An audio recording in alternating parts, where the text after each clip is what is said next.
সর্বশেষ আপডেট আন্তর্জাতিক অঙ্গনে এবং বিশ্ব সংবাদে আপনাদেরকে স্বাগতম। আসসালামু আলাইকুম। জানিয়ে দিচ্ছি এই মুহূর্তে পাওয়া আমাদের হাতে সর্বশেষ ফিলিস্তিন, ইরান ও যুক্তরাষ্ট্রের যুদ্ধের সংবাদ। শুরুতেই সংবাদ শিরোনাম। গাজার বিস্তৃত এলাকা দখল করতে সামরিক অভিযান বাড়ানোর ঘোষণা এবার ইসরায়েলের। জানিয়ে দেব মধ্যপ্রাচ্যে আরও বিমানবাহী রণতরী পাঠাচ্ছে যুক্তরাষ্ট্র।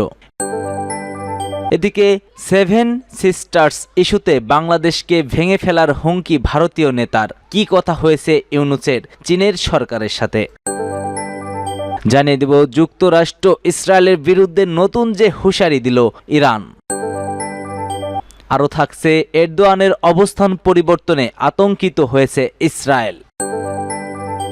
সর্বশেষ জানিয়ে দেব ইরান হামলায় মধ্যপ্রাচ্যের আকাশ ও ব্যবহার করতে পারবে না যুক্তরাষ্ট্র।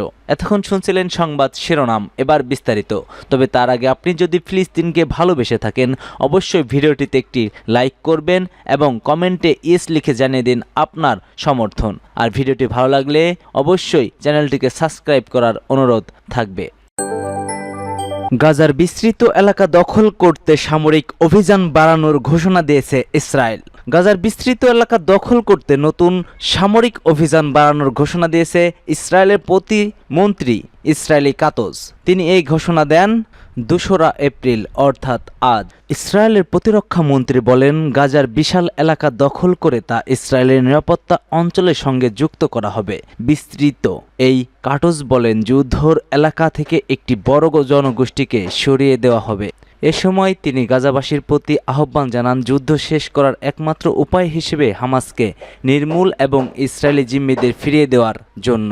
তবে ইসরায়েলি কি পরিমাণ জমি দখল করতে চায় তা তিনি স্পষ্ট করেননি। ইতিমধ্যে গাজার অভ্যন্তরে একটি বাফার জোন স্থাপন করেছে ইসরায়েল। এছাড়া যুদ্ধের আগে উপত্যকার প্রান্তের চারপাশে একটি এলাকা সম্প্রসারণ করেছে এবং গাজার মাঝখানে নেটিজারিম করিডোরের একটি বৃহৎ নিরাপত্তা এলাকা যুক্ত করেছে।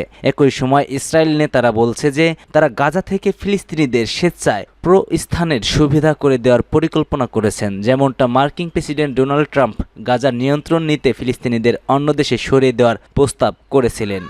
এদিকে মার্কিন সমর্থিত যুদ্ধবিরতি চুক্তির 2 মাস শান্ত থাকার পর চলিত মাসে ইসরায়েল আবার গাজায় বিমান হামলা শুরু করে এবং স্থূল অভিযান চালায়। যুদ্ধ শেষ করতে আলোচনা আবার শুরু করার জন্য কাতারি ও মিশরীয় মধ্যস্থকারীদের নেতৃত্ব প্রচেষ্টায় এখন পর্যন্ত কোনো অগ্রগতি করতে পারেনি। এদিকে ইসরায়েলি প্রধানমন্ত্রী বেনিয়ামিন নেতানিয়াহু বলছেন, বাকি 59 জন জিম্মিকে ফিরিয়ে আনার জন্য সামরিক চাপ প্রয়োগই সর্বোত্তম উপায়। মধ্যপ্রাচ্যে আরও বিমানবাহী রণতরী পাঠাচ্ছে যুক্তরাষ্ট্র। যুক্তরাষ্ট্র মধ্যপ্রাচ্যে বিমান বাহিনী রণতরীর সংখ্যা বাড়াচ্ছে। পেন্টাগন জানিয়েছে, আগে থেকে থাকা একটি রণতরীর সঙ্গে আরেকটি যোগ করা হবে, যা ইন্দো প্যাসিফিক অঞ্চল থেকে আনা হয়েছে। যুক্তরাষ্ট্র প্রতিদিনই ইয়েমেনের হুতি বিদ্রোহীদের উপর হামলা চালাচ্ছে, যা মূলত অঞ্চলটিতে বাণিজ্যিক জাহাজ ও সামরিক নৌবাহিনীর উপর হুতিদের হুমকি বন্ধ করার জন্যই পরিচালিত হচ্ছে।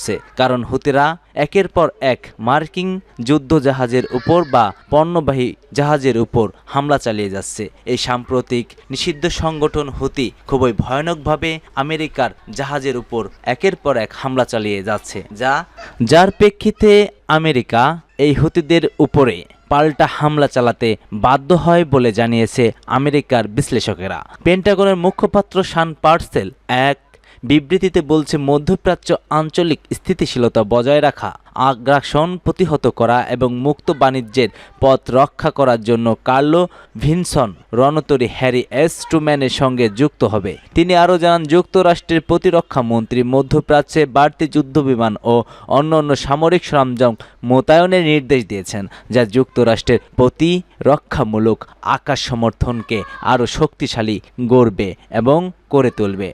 2023 সালে গাজায় আক্রমণ শুরুর পর হুতিরা লোহিত সাগর ও এডেন উপসাগরের বাণিজ্যিক জাহাজগুলোর উপর হামলা চালাতে শুরু করে, দাবি করে যে তারা ফিলিস্তিনিদের সঙ্গে সংহতি প্রকাশ করেছে। হুতিদের হামলার কারণে সুয়েজ খাল হয়ে জাহাজ চলাচল ব্যাহত হচ্ছে, যা বিশ্ব বাণিজ্যে 12% বহন করে। এ কারণে অনেক কোম্পানিকে দক্ষিণ আফ্রিকা ঘুরে আসতে হয়েছে।